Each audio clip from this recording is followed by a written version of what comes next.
Hello, hello, hello. Anybody's on the stream. Hi, welcome.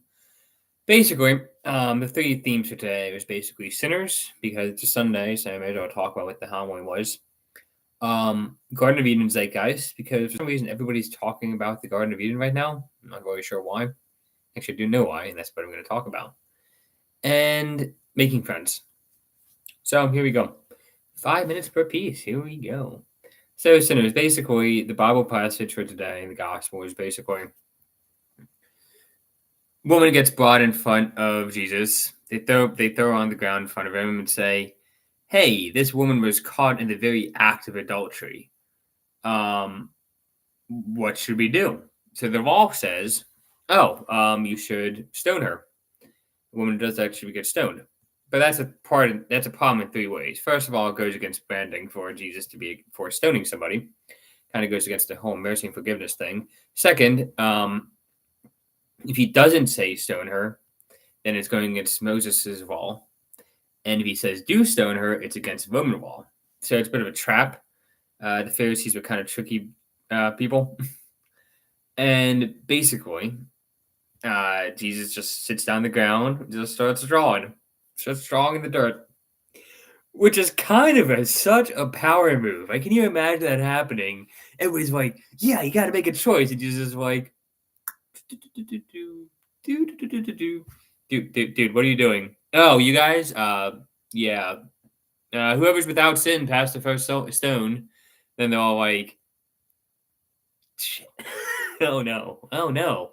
What do you do now? So everybody kind of slowly walks away until it's just the woman left, and she's just like, well, they're not stoning you. Don't sin anymore. No more committing adultery. And of course, I do have to mention the joke that is where it's the same scene except Jesus is like, "If that person without sin throw the first stone," then Mary beams a rock right at the woman's face. It's like, "Mom, what are you doing?" Because in Catholic theology, Mary was without sin, so it's funny. It's like, wham! It's like, okay, that's not what happened, but it would have been funny. That said, basically that's the passage, and the point he was getting at is that we're all sinners. So the priest talked about how we're all sinners no matter who you are. And you know what, that is a really strong argument for Christianity. See, the issue though, if you say, oh well, you can earn being a good person, is that people eventually always put laws according to that. Oh, you can be a good person if you do this and that. So you see it happening. That's how it works for Hasidic Jews. It's how it works for Muslims, definitely. Where you basically have to do every single thing exactly according to specifications to be a good person. Japan, the Shinto religion. I'm not sure if Hindus do. I know I need to look more into Hinduism. And even today, we see that pretty happening developing in real time with the woke crowd on the left, where you have to have every single different opinion or you're a far right Nazi. So if you don't do every single thing, you are a bad person. So you can see the law being created in real time with the current religion. The only difference being is that the current brigade doesn't have a religious function to have children, and so they're destined to just die out and be like a echo in history that's never really remembered. That's how quickly their ideology dies. So if you're on that spectrum, your ideology is going to die unless you can motivate fertility. Sorry, it's just how the universe works. If you want to be nihilist, go for it, but it is nihilist unless you fix that one problem. But it also kind of points out the fact that like Christianity is one religion which is kind of ambiguous about how to be a good person because it's like, oh well, it's works, well it's faith, and so the fact that it's kind of ambiguous between works, what you do, and faith, what you believe, means you kind of have freedom in both respects. If it's all about what you do, you are limited in freedom in your deeds. If it's all about what you think, you're limited in what you think in your thoughts. The fact that Christianity is kind of ambiguous about its thoughts, faith, and works, kind of gives people space to have intellectual and personal freedom, which is kind of a cheat code. How did we get freedom rather than having just people doing what they're told? freedom and being a good person. So virtue, the question of the Greeks. So yeah, we're all sinners. That was the main point. And if you think you are not a sinner, well, you are a sinner. And that's not the worst thing. The worst thing is just to not repent. So being a sinner, not repenting, oh no, that's a big deal. But when it comes to sin, it all comes back to the Garden of Eden. Basically, the Garden of Eden is basically the story of the fall. And I learned yesterday that some people don't actually know the story of the Garden of Eden very well. Basically, if I could sum it up in a minute, man's in the garden. Things are pretty cool. God makes him a helper, makes the helper from his ribs, and they get along pretty well. Boom shakalala. And then basically the snake comes by and says, "Hey, you should eat of that tree of the tree of knowledge." So Eve does. It's kind enough to bring the fruit to Adam. They both get booted out of the garden. The snake leaves his legs, loses his legs, and basically that's where we came from. Is that we basically have to work now, suffer in childbirth. It's not as nice as it was. So basically, that is the story of Garden of Eden, and the story is that that's how sin entered the world. So it's kind of funny to me that I was in one conversation with my best friend last night about it. And I was in another conversation with, no, not in another conversation. My neighbors were talking about it over a campfire, and it came up to them. I feel like it's kind of in the zeitgeist that people are talking about the Garden of Eden. And it kind of makes sense. So everything seems to be pretty chaotic right now in the world. And people want to go back to first principles. So where did we come from? It doesn't matter if it's true or not. It's the metaphor that is embedded in Western culture where things came from. Even if you watch something like Wall-E, that is a Garden of Eden metaphor. If you go to throughout sci-fi, you have the Garden of Eden metaphor. It's pretty much everywhere. So I have a few thoughts on that. One, it turns out that the Genesis actually tells you it doesn't have Satan in the Garden of Eden. That is referenced from the book of Revelation, which was like the last book added to the Bible, and a lot of people did not think it should get added in. It was added in basically because Athanasius was really passionate about it. He's like, we need this. It's a good thing.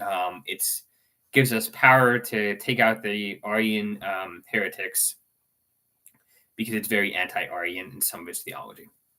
Okay, great. In return, we got a bunch of really goofy stories in Revelation that kind of don't line up with the rest of the Bible very well at all. The rapture, Satan being everywhere, a bunch of the the idea of the Antichrist. It's all of this,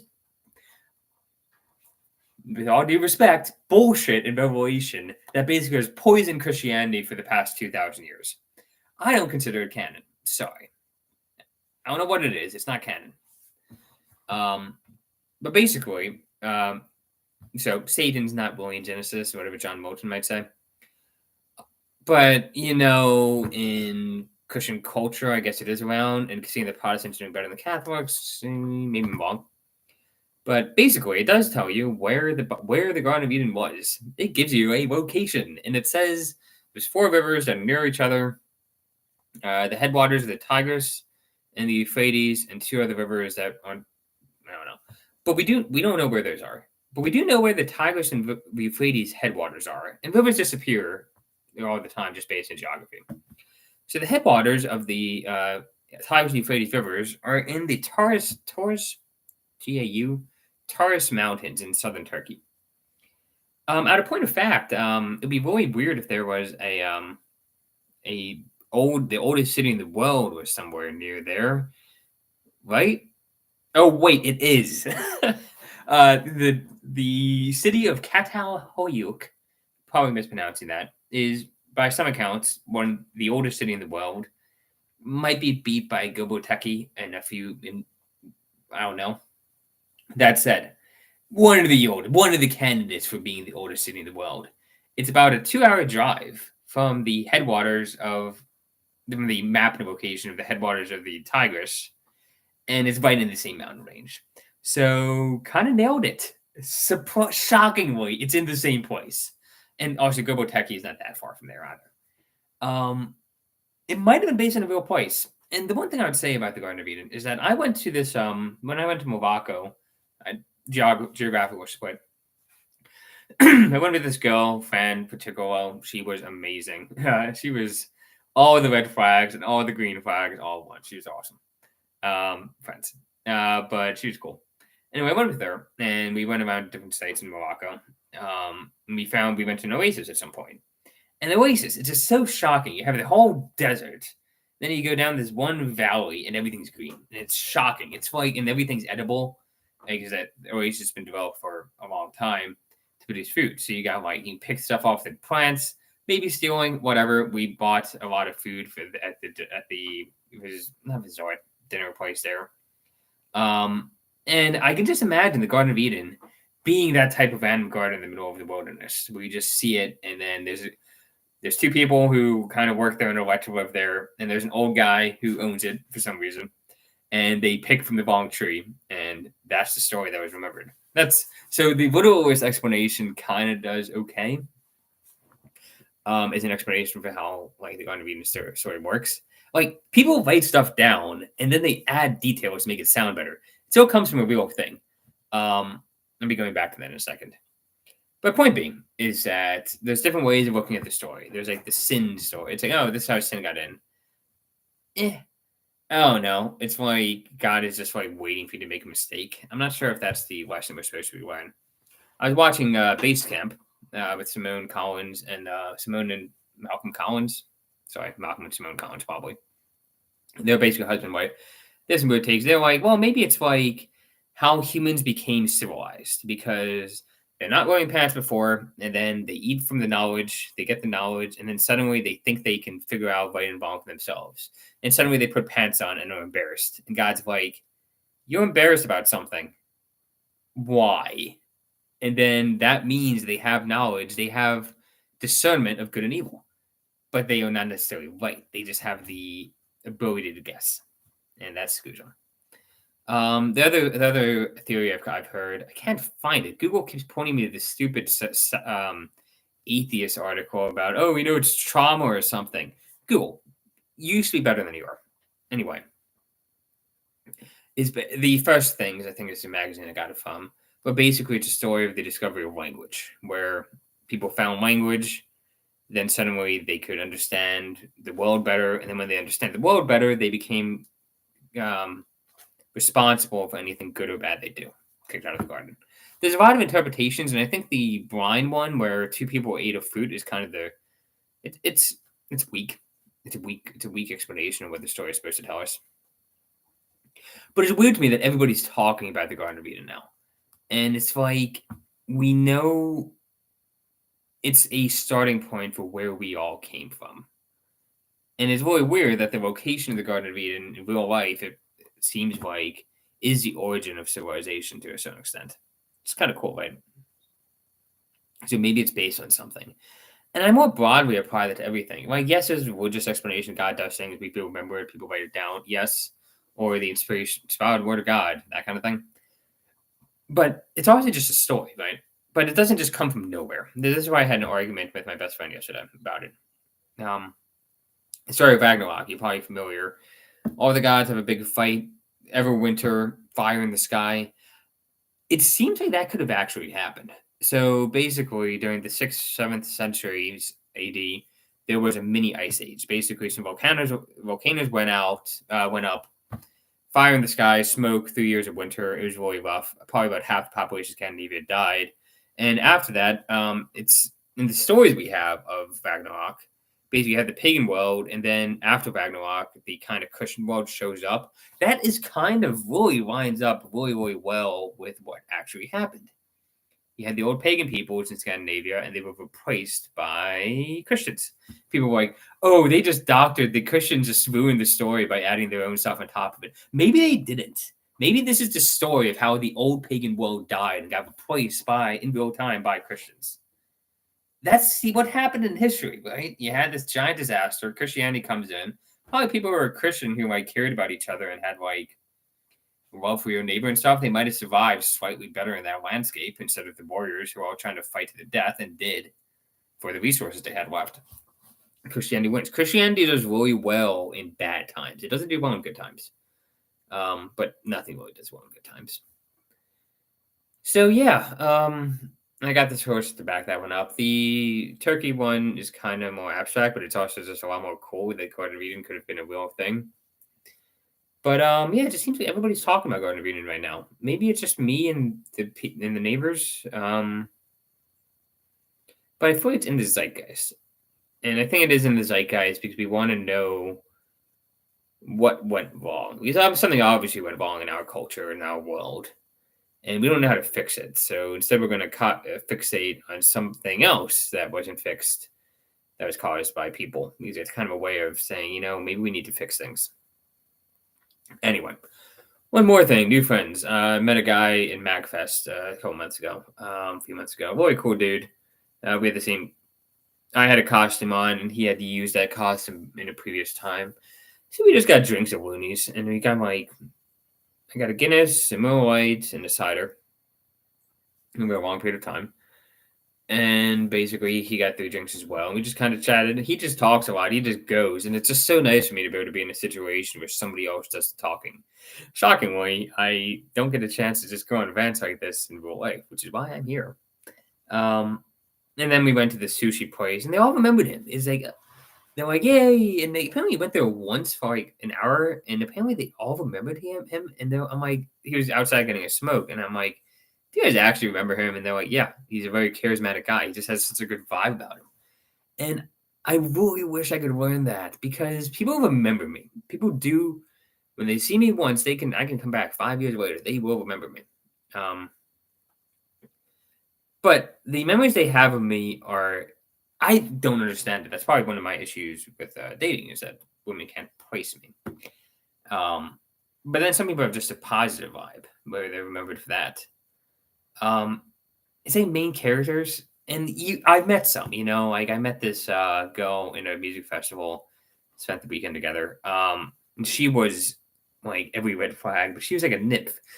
Every person, men and women, were drawn to her as we went through the festival, and it was just amazing to watch. There's another one, this Dutch girl I know.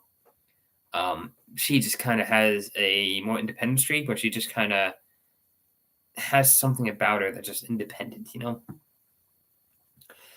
I'm not the main character. I don't come across that way. I come across as like a weird supporting character. Hello. But it's just weird how some people can have that trick, and it doesn't seem to make them happy. Like it's not a functional thing. Like all these people I know who are like main character types, none of them have kids. None of them are married. None of them are like gonna produce the next generation. So what are they for?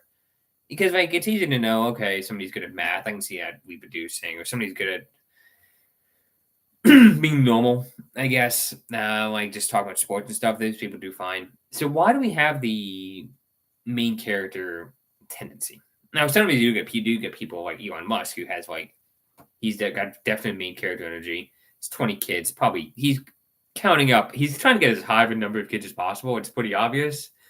He's keeping score. Maybe that makes that's probably it. If you get one person who does that, that makes up for like a lot of people that don't. It's for the same set of genes and characteristics, and it's better than the alternative because Mercury's actually having kids. It's like tends to be not who you want to. Doesn't necessarily be the best. We're not sending our best to the future. Let me just say that one. And that's not a racial thing or anything. It's just like the quality of people who are reproducing. It tends to be bifurcating where the very, very, very good people are reproducing and the very, very bad people. There's a lot more of the very bad people. And they are funded by the people in the middle who are just screwed. That seems to be what's happening. And let's see how that all plays out. Now, the nice thing is that the world is probably going to end. We're probably entering an end time of sort. I don't believe in the end times, but we are entering into an end time. A lot of people are going to vanish from the earth. Germans almost certainly, French maybe, English almost certainly are going to disappear. There's a lot of people. There's only peoples it just there's going to be a lot of end peoples that are just going to go extinct. Korea is going to go extinct. China, maybe. There's 1 billion of them, so who knows? But it doesn't look good for them. So I may think maybe that's why we're going to end up in a bunch of random city-states that are kind of isolated from each other. And so it's gonna be interesting to see how it all turns out. And I think like the Genesis story is like kind of hopeful in a way that even if you screw everything up, you can still start off and create civilization. It's kind of a hopeful story actually, despite the Noah's flood and the incest and the murders and all that stuff. Despite all of that, it's kind of a hopeful story, Genesis, because it began something, right? It's a genesis of peoples, and people find hope in that, I think. Anyway, I'm gonna peace out. I need to go to the sauna, have a spritz, and then I'm gonna watch some anime, I think. Anyway, cheers.